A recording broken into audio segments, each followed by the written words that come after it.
Hello guys, this is Soumya. Welcome to my channel Soumya's life talks. ఏంటంటే ఈరోజు నేను కొత్తగా యూట్యూబ్ ఛానల్ స్టార్ట్ చేశానండి. ఫస్ట్ వీడియో మనం దేవుడితో స్టార్ట్ చేస్తే కొంచెం బెటర్ అని చెప్పేసి ఫస్ట్ డే అయితే నేను టెంపుల్కి వెళ్ళాను. సో మా ఇంటి దగ్గరలో ఉన్న ఎల్లమ్మ టెంపుల్కి వెళ్ళాను. అక్కడ మనకి శివుడు ఇక ప్లస్ సుబ్రహ్మణ్య స్వామి కూడా ఉంటాడు. సో నేను ఫస్ట్ ఇట్లా ఎప్పుడు టెంపుల్కి వెళ్ళినా శివుడికి ఇక సుబ్రహ్మణ్య స్వామికి వాటర్తో అభిషేకం చేస్తాను. ఆ తర్వాత పాలతోనే చేస్తాను. మళ్ళీ తర్వాత వాటర్తోనే చేసి పసుపు కుంకుమ అవి పెట్టి పూజ మాత్రం చేస్తానండి అక్కడ. బట్ ఇక్కడ నేను ఒక్కదాన్నే ఈరోజు టెంపుల్కి వెళ్ళడంతో నేను అక్కడ ఎవరు రాలేదు కాబట్టి అంత వీడియో తీయడానికి ఇబ్బంది అవుతుందని ఓన్లీ కేవలం వాటర్తో చేసింది మాత్రమే మీకు నేను చూపించాను. మిగతా పూజ అంతా మేము చూపివ్వలేదు. లాస్ట్లో మీకు చూపిస్తాను పూజ అంతా అయిపోయిన తర్వాత.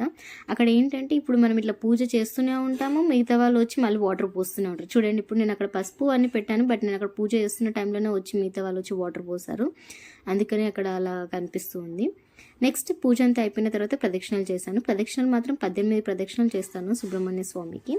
సో మనము ఏదన్నా కోరిక అనేది త్వరగా నెరవేరాలి అని అనుకుంటే, కొంచెం బెటర్గా పీస్ఫుల్గా ఉండాలి అంటే మాత్రం సుబ్రహ్మణ్య స్వామికి పూజ చేయండి, అంత మంచి జరుగుతుంది.